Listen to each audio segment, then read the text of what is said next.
because I have my frozen margarita waiting. And so then, yeah, this is me sober, which can put into perspective just how I am as a person. Thank you guys so much for coming. I've been masking indoors, with the exception of right now, as a kind of flex, wearing a mask, just showing everyone like, hey, not to brag, but I'm trying not to get sick because I have stuff to look forward to, which is crazy. It feels weird in my body. Like, hope for the future, it doesn't sit well with me, but I'm riding the wave. I have a big trip coming up. I'm going on what I may have been referring to as the Rest in Peace, Auntie Jean, I love you so much, thanks for the money comedy tour, which kicks off in Edinburgh, Scotland. Doing some spots at the Fringe. Yeah! And then it's down to London, which I've been there before. It's kind of like a Goyish New York. And then taking the train from London to Brussels, which is called the Reverse Brexit. And while I'm in Belgium, I'm hitting up Bruges from the Colin Farrell movie. And I'm hoping to be the hottest person on my bus tour of World War I battlefields. Any World War I heads in the house? I'm going to the Flanders Fields. Hell yeah. From the Po. And then after Belgium is Amsterdam, and then after Amsterdam, the final stop is visiting family in Israel, which it's a very small country. You probably haven't heard of it. It's hardly ever on the news. Most people don't even know where the borders are. It's under the radar. Yeah, I'm anxious and excited to see how my jokes fare in the UK.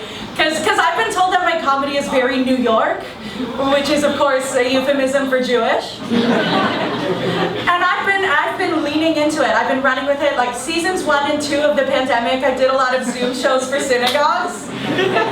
Credits include Beth Israel in Tallahassee, Florida. Shout out to the good people at B'nai Torah in Sudbury, Massachusetts.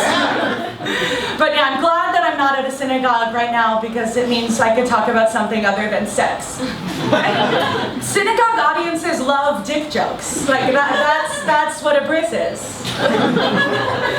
No, a lot of goyim don't understand it, but like Judaism it's without a doubt the horniest of the Abrahamic religions. It actively encourages horniness. Like it's the opposite of Christianity in that you feel guilty if you don't lose your virginity at summer camp. My parents have never been so disappointed.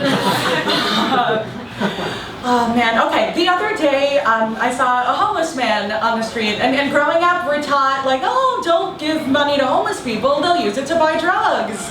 And I didn't want him to use my money to buy drugs because I wanted to use my money to buy drugs. But by drugs I mean weed.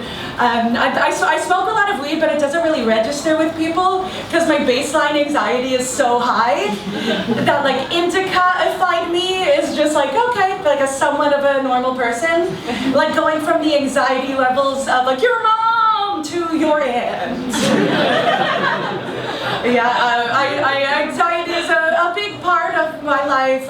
In fact, once I was getting dumped, and the ex said like your anxiety is just overwhelming. It's too much, and I was like, excuse me, that's anti-Semitic. Okay, but I am the victim of a hate crime. Don't worry, I called Abe Foxman and the Anti-Defamation League, and they took care of it. Okay, speaking of anxiety, I have some thoughts on the news. Everyone's favorite sentence. I don't have a lot of abortion jokes in my act. I usually just stop before they have a chance to develop.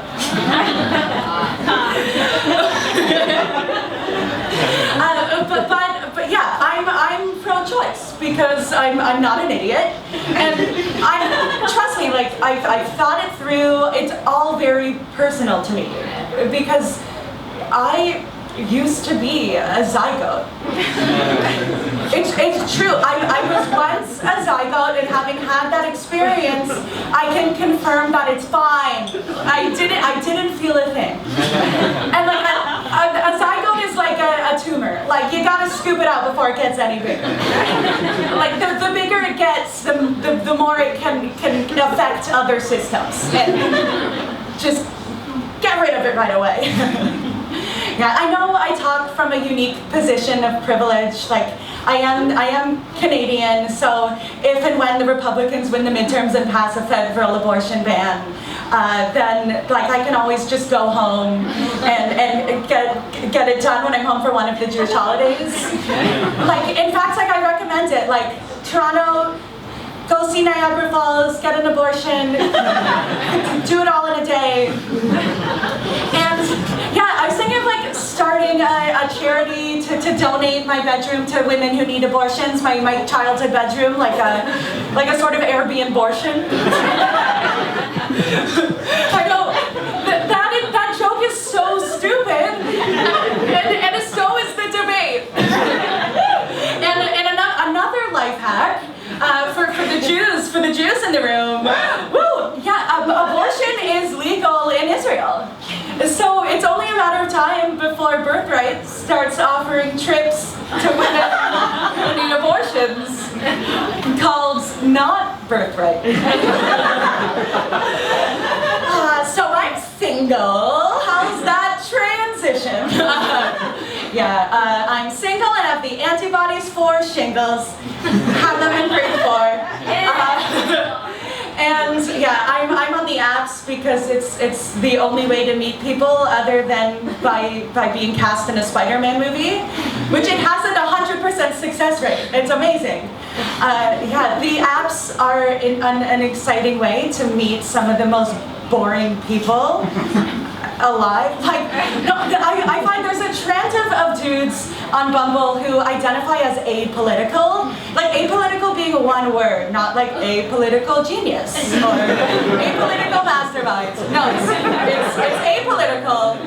And it confounds me because like, why are you just announcing to the world that you are ignorant and indifferent to human suffering, right?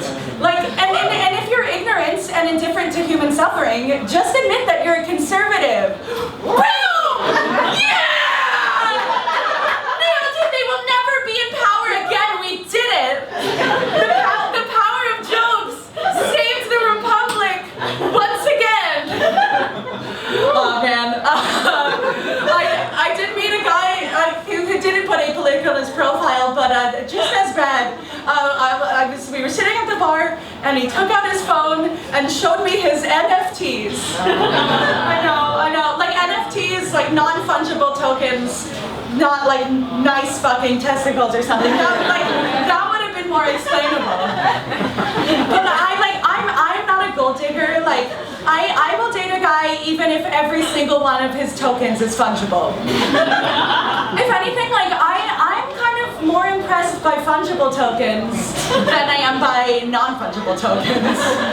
No, but I get it. I was, being polite, pretended to be interested, and I feel like crypto and NFTs are the equivalent of love and romance for bros. Like what is crypto but romance? It's putting your faith in an intangible thing with hope that it'll bring rewards in the future. I do believe in love, but I don't believe in crypto. And all right, are you ready for music? This is exciting. So we have the first of our Montrealers, and that's the Aliens of Canada. As in like Quebec, solidarity with the FLQ.